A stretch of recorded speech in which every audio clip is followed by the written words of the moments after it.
আপনার কি চাই? মা গো, আমার মেয়েটা খুব অসুখ, ডাক্তার ওষুধ লিখে দিয়েছে, ওষুধ কেনার পয়সা নেই আমার কাছে, তাই সব দরজায় দরজায় ঘুরছি কিছু সাহায্য পাবার আশায়।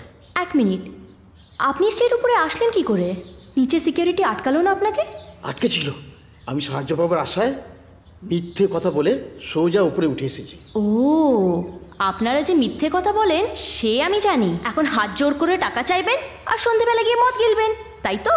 না না, বিশ্বাস করুন, আমার মেয়ে সত্যি খুব অসুখ, বিশ্বাস করুন, আমার মেয়ে সত্যি। I am sorry. কি হয়েছে রে? দেখো না মা, কোনো একজন ভিখারি নিচে সিকিউরিটিকে মিথ্যে কথা বলে উপরে ভিক্ষা চাইতে এসেছে। কত বড় সাহস এদের, ভাবতে পারো? এরা কিন্তু সব এক একটা চোর, বলে দিলাম। ছি, এভাবে বলতে নেই। তো কিভাবে বলতে হয়?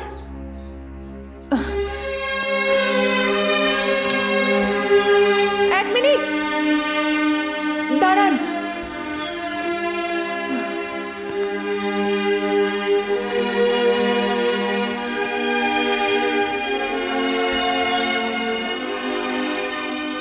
এই নিন। কি উপকার করলেন, ভগবান আপনার মঙ্গল করুন মা। আপনি ভালো থাকুন মা, আপনি ভালো থাকবেন।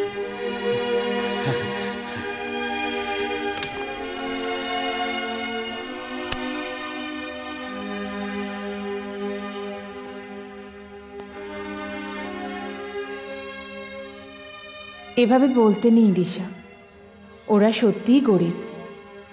গরিব মানেই কিন্তু চোর নয়। কাউকে চোর, মিথ্যেবাদী এসব বদনাম দেওয়ার আগে 1000 বার ভাববি, নাহলে হয়তো তোর জীবনের এই ভুল ধারণা তোর ভবিষ্যৎটাকে একেবারে নষ্ট করে দেবে। দাঁড়িয়েছিস কেন? আজকে তোর কত প্রোগ্রাম, বেরোবি, কোথায় কোথায় যাবি বললি না? ওকে মম, আমি এক্ষুনি বেরোবো, আমি রেডি হচ্ছি। আমার মতো ভুল যেন তোর জীবনে কখনো না ঘটে দিশা।